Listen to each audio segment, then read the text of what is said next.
Baio zemara, eta zut horretaz zara ez da. Bai, horretaz nuen da berazteri naiz. Eta zer da zure lana, edo zer egiten zu? Pues ni ikerlaria naiz, eta hemen biomagunen lan egiten dut, eta talde bat, edo lan talde ikerkuntza talde bat, taldearen buru naiz.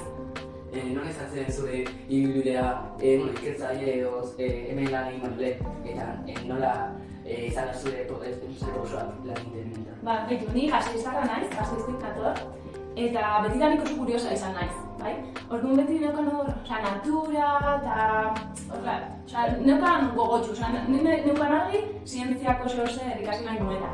Oso kuriosoa nintzen eta anoiek gustatzen zitzaizkidan. Orduan batzilergoan egin nuen batzilergo zientifikoa, eta batzilergoa amaitu nuenean, esan nuen, ointzen ikasi nahi dut, ez? Eta ez neukan argi, ze kimika oso gustoko nuen, eta biologia ere.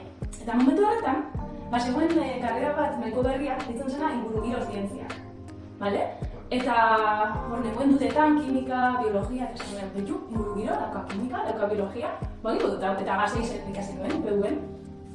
Baina amaitzerakoan, esan nuen, jo, bai, dakit, pila gauza, asko, baina igual konkretuki esain beste, ez? Esan ni hor, oraindik joaten nintzen kimikaren arlotik, eta hori biologiarekin zeukana, horre, bideratuta, horko tematikarekin.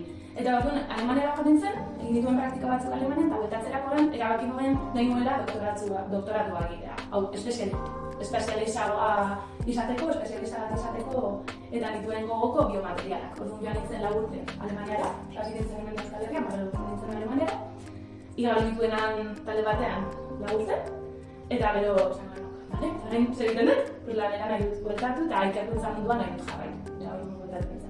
Adibidez, progresak egiteko edo horrelako zegoen? Bai, hori esan dugun moduan, materialek erabildiak dira proteziak egiteko, baina gu gaude zuzenduta irudimentziako modelo horiek egitera. Irudiratzen du. Daude zure lanean alde ona eratzen txarra edo bakarrik daude zuretzako?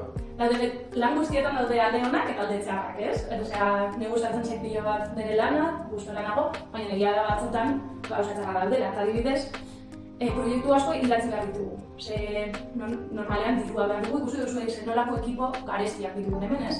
Eta ekipo horiek mantentzeko proiektua dirua behar dugu. Orduan hilatzen behar ditugu proiektu oso luzeak, Europara, hemen estatuan zehar eta batzutan, idazten duzu esatarako, ez duzu lortzen. Orduan berriro hilatzen behar duzu, eta hori da aldetzara, ez beti, argi behar zarela proiektuak idazten, eta duzu nahi duzuna da, laborategian egon, eta gauzak egin, ez? Baina hori izango zen ere aldetzara. Horrek zure proiektu guztia zein da, edo zer Bai, gaur egun, nik uste ditugula bi proiektu nagusi, dena bat arteria bat sortzea, ez? Zer nahi dugu ulertzea dauden problema asko gaur egun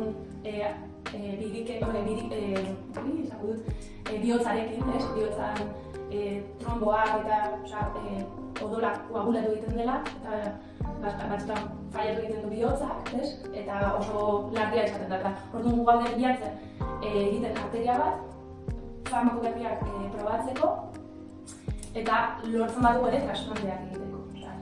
Zati bat, edo bena edo arteria bat lortzea, transplantatzeko, eta zaurituta dagoena berritzeko duten materialak.